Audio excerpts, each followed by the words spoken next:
Now, let's discuss this photo. This belongs in the Louvre. It looks like the opening credits to a Zack Snyder film, the slow-motion bit of 300 or Watchmen where water splashes up and a song like For Whom the Bell Tolls would be playing. I'm, of course, referring to the young gentleman of the University of North Carolina, Chapel Hill Fraternity, Alpha Epsilon Pi, who were defending the United States flag from the pro-Hamas, Palestine-obsessed protesters occupying their campus, who sought to take it down and replace it with a Palestinian flag.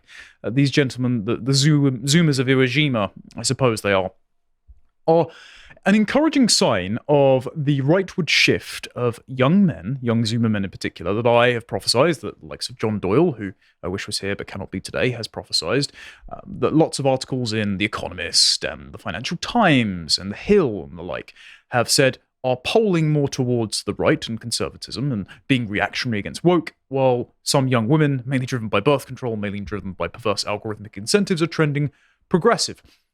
This is an example of the fact that young men are just finding these college campus protests to be profoundly radioactively uncool.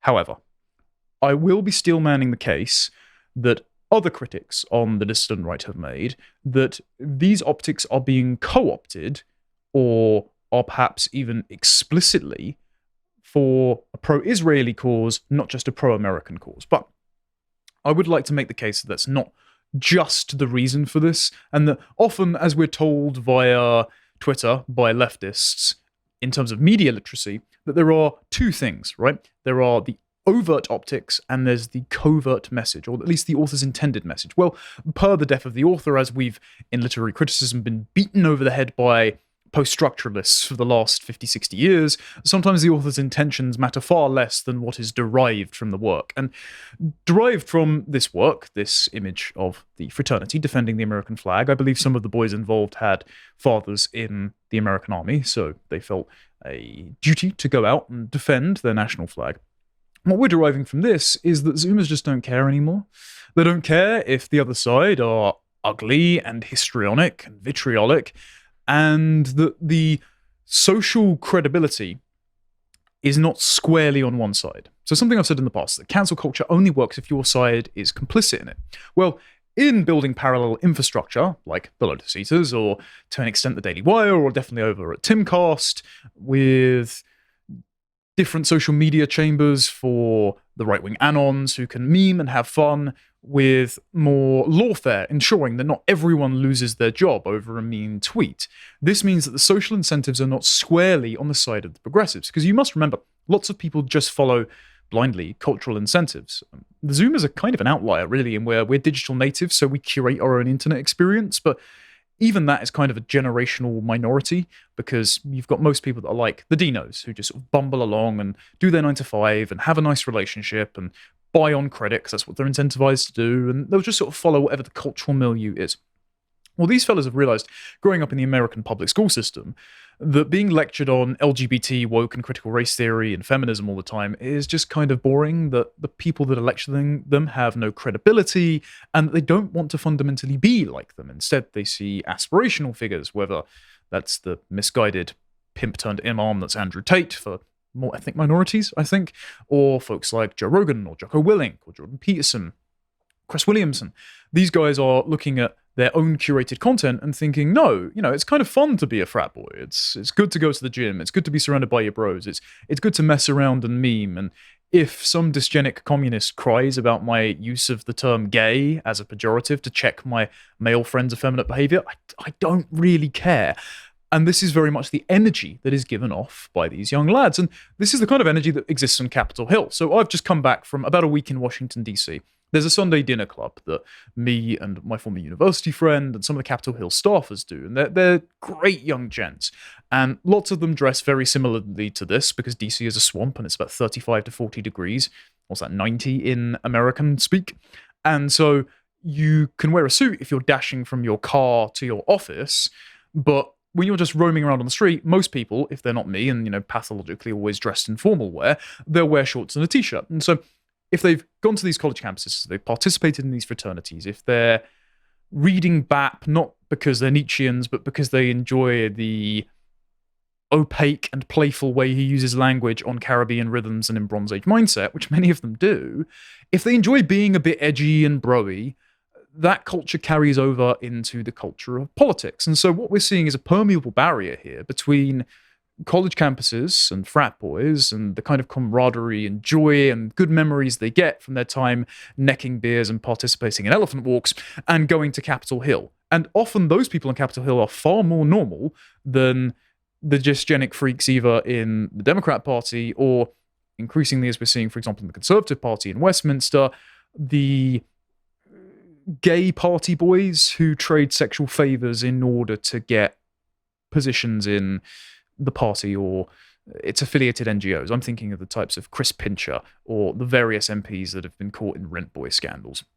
It's common knowledge. I'm sure there are many more than we actually know, even though it's a taboo topic to talk about, and it will get me cancelled from all sorts of fancy dinner parties. But again, much like these ads, I don't want to be liked by those people.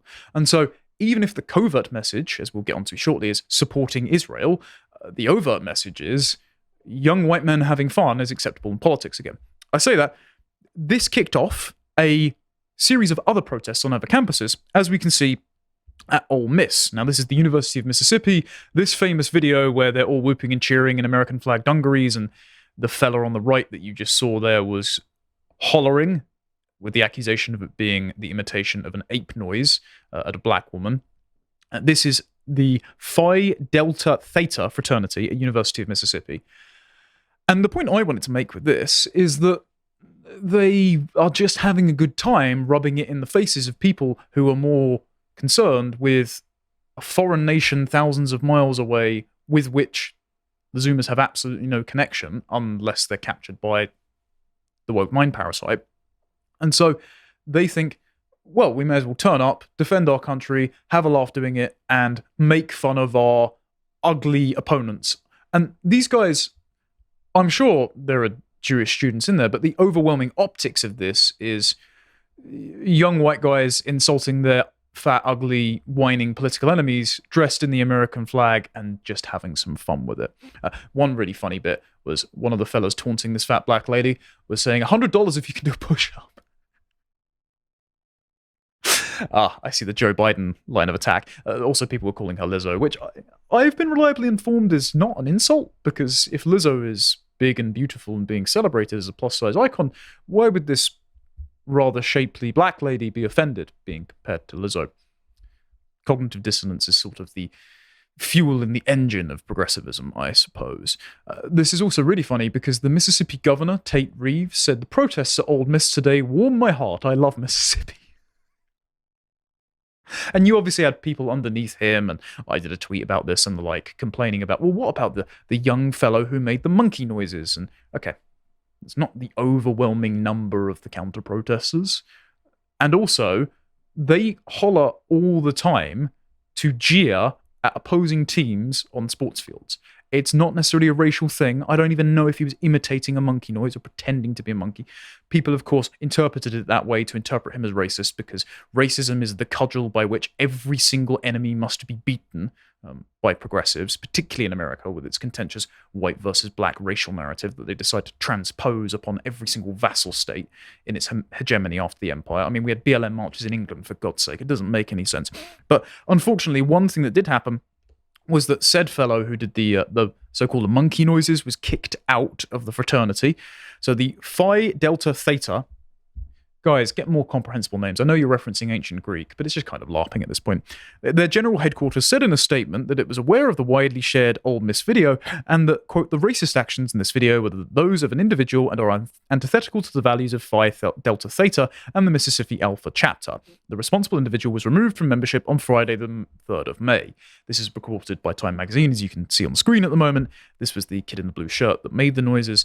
The problem is, as per usual, when you capitulate to the progressive hegemony and its various institutions, it never stops there. I don't know if this kid had racial hatred in his heart, and therefore I don't know. I'm not interested in policing it.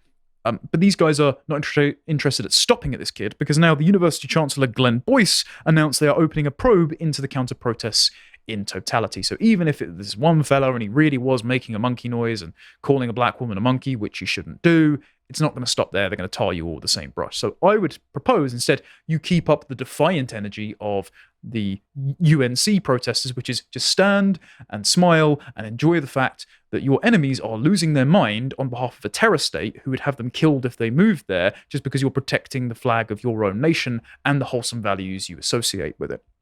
Now, the main takeaway was that. So John Doyle, who again would have otherwise been here, tweeted this, which I think is particularly correct. The dysgenic hordes flooding college campuses don't know anything about Zionism. They just hate white people. Absolutely true. They've come to conflate Jews with whiteness when it's convenient. Obviously, when they're attacking white people, they then use Jews as an oppressed minority because they refer to the Holocaust and accuse everyone of being a Nazi. It's never meant to work out. It's never meant to be consistent. But that's what they learn. They learn that settler colonialism is a construct of quote-unquote whiteness, which they say is a construct, but also they seem to apply it to all white people with historical guilt complex, kind of like a blood libel. How convenient that that doesn't apply to white people. And so that's the reason they're advocating for Palestine, because they're brown, therefore they must be oppressed. So they haven't got a very complex theory about geopolitics, they just hate white people, right? So Doyle continues, the frat boys likewise don't know anything about what's going on, they just recognize the dysgenic horde as their enemy, and so they mock them. Yes, there are ugly leftists occupying my university campus, making it annoying for me to walk to class, and they're constantly shouting at me and calling me a cis hetero white male, and I'm oppressing them even though I had to work twice as hard to get into the same college as they did on affirmative action. So why don't I just make fun of them wearing my American flag dungarees and have a few beers with the broskies? Doyle continues, I see a lot of retards trying to apply an ideological lens to this and then siding with the anti-Zionists against the frat boys, calling them Zionist shills, etc. Imagine thinking this is actually about politics. You have rationalized being on the side of those you hate simply because it's unbased, no instincts at all, very online. True. Lots of people exist online to pontificate about intellectual matters, and it's because we're very, very smart. But the nature of existing online can kind of make you act as if you're a disconnected will. You're outside of the material world, and you don't often interact with normies. Normies, and a lot of politics actually, operates based on vibes and aesthetics. And what tribe do you want to belong to? Do you want to belong to the downwardly mobile, overweight, unattractive, insecure, histrionic, pill-addicted group of people agitating for a foreign terrorist organization? Or do you want to belong to the friendly, vitalistic, happy bunch of white guys defending the American flag and passing you a beer so long as you participate in their silly drinking games?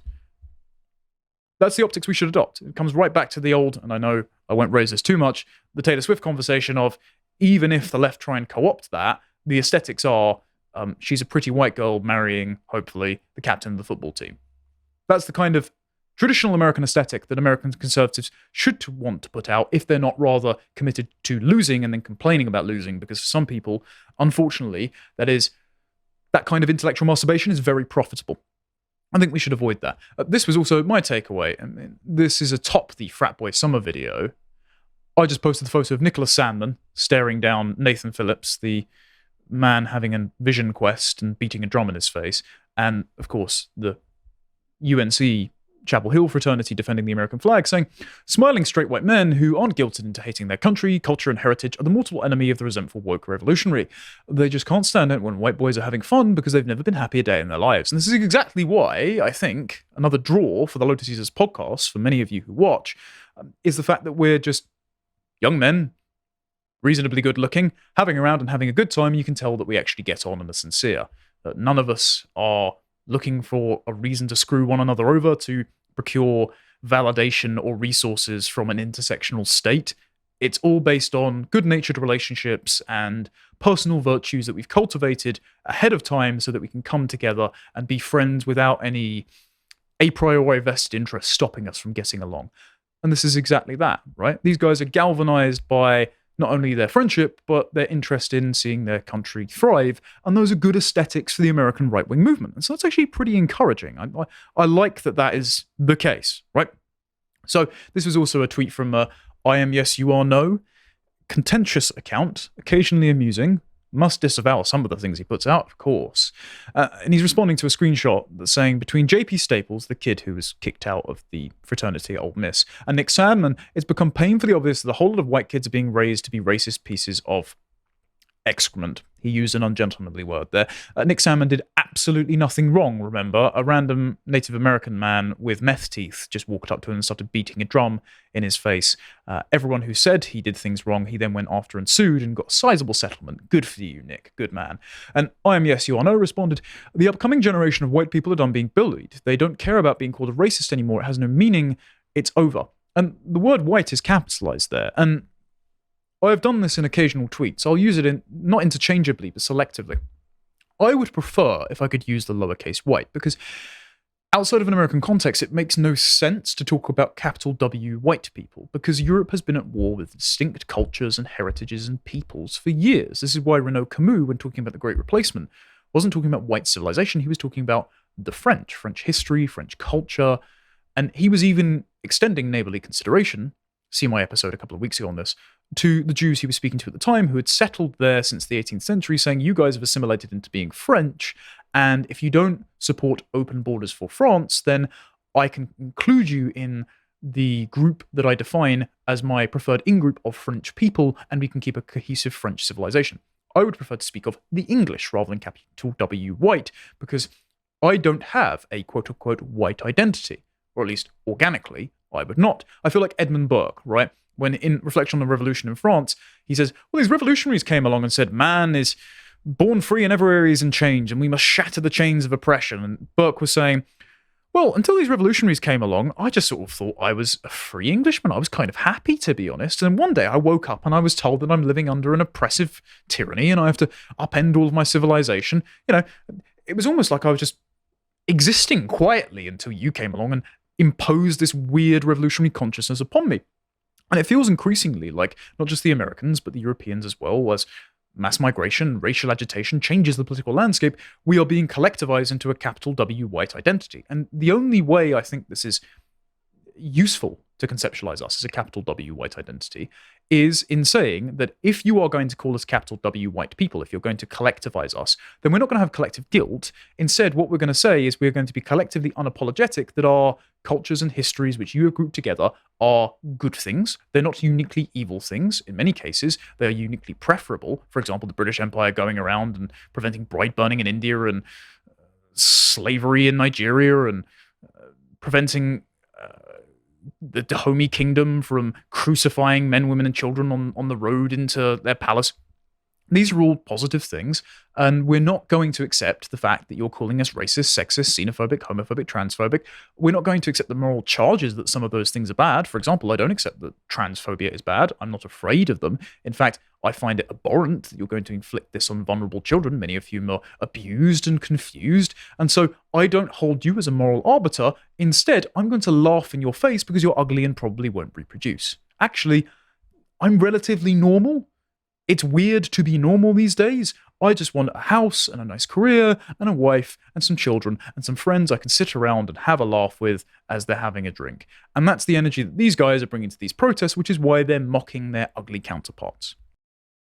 Thank you for watching that clip from Tomlinson Talks. If you liked that and you would like to see more, you can get the full 90-minute show every week on a Wednesday afternoon, live from 3 p.m, only on lotuseaters.com, and all of the other content that my colleagues produce behind the paywall for as little as £5 a month.